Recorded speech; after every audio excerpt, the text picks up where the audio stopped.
Nah, baiklah. Berikutnya adalah jarak antara garis dengan bidang rata, ya. Antara garis dengan bidang rata tadi sebenarnya ada hubungannya tadi ya dengan jarak dua buah garis yang bersilangan, ya. Untuk mencari jarak antara garis dengan bidang rata, ya, yang paling mudah adalah cari saja ya jarak antara ambil saja titik pada garis, lalu cari jarak antara titik yang ada pada garis tadi ke bidang H. Itulah jarak antara garis ke bidang, ya. Nah, sehingga kalau misalnya tadi pada garis salah satu titiknya adalah X1, Y1, Z1, nah, maka X1, Y1, Z1 ini kita substitusikan ke rumus ini, ya, di mana A besar, B besar, nilai C besar, dan D besar itu diambil dari persamaan bidang.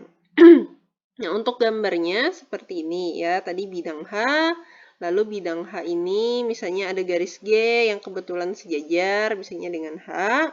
Nah, maka jaraknya adalah ya pasti sejajar ya. Yang bisa kita cari itu adalah jarak antara bidang dengan garis yang dia itu saling sejajar. Nah, maka jaraknya adalah mencari jarak antara titik pada G ke bidang H ya. Jadi sama seperti mencari jarak titik ke bidang, hanya saja titiknya itu harus titik yang dilalui oleh garis G. Begitu. Nah, kemudian untuk contohnya bisa kalian lihat di buku kalian ya. Untuk yang jarak antara garis dengan bidang rata, menurut Ibu akan mudah untuk dipahami. Nah, kemudian yang berikutnya adalah jarak dua buah bidang rata. Nah, untuk jarak dua buah bidang rata ini ada dua cara ya, karena sederhana. Jadi, Ibu sedikit saja menjelaskan. Yang pertama, karena yang mau dicari adalah dua buah bidang rata. Dan catatannya, bidang rata yang kita cari jaraknya itu pasti adalah bidang yang sejajar ya. Karena kalau misalnya dua buah bidang rata itu berimpit, itu pasti jaraknya sama dengan 0. Nah, atau kalau misalnya ada dua buah bidang yang berpotongan, nah maka tidak bisa kita cari jaraknya ya, karena memang sama dengan 0 jaraknya, karena dia berpotongan ya, bukan ada jarak. Jadi jarak dua buah bidang rata itu menggambarkan dua buah bidang rata yang dia itu saling sejajar. Nah, jadi kalau ada H1 lalu misalnya ada H2 gitu ya. Nah, maka untuk mencari jarak, kita bisa ambil saja ya salah satu titik pada bidang. Misalnya Ibu ambil titik pada bidang H1. Nah, maka untuk mencari jarak antara H1 dan H2, kita masukkan ya persamaan ini titik pada bidang H1 ini ke sini. Nah, di mana A, B, C, D-nya ini adalah punyanya H2. Berarti kalau kita mengambil titik H1, berarti A, B, C, D di sini harus yang punya H2. Sebaliknya, kalau misalnya titik yang diambil ini pada bidang H2, berarti yang di sininya adalah bidang H1.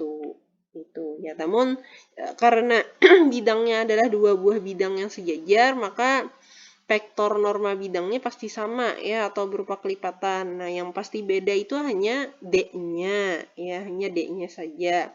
Nah, sehingga karena hanya D-nya yang berbeda pada dua buah bidang yang sejajar, timbullah cara dua yang lebih sederhana ya untuk mencari jarak dua buah bidang rata, yaitu kita gunakan saja rumus ini ya, karena tadi bidang rata yang dicari jaraknya itu pasti sejajar gitu ya kedudukannya, gunakan saja ini langsung ya.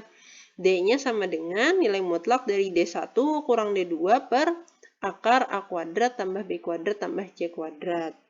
Yang mana A, B, C-nya ini mau yang mana saja terserah, karena sama ya nilai A, B, dan C-nya. Jadi yang bedakan hanya D1 kurang D2 ya. Jadi untuk jarak dua buah bidang rata itu sangat sederhana ya rumusnya.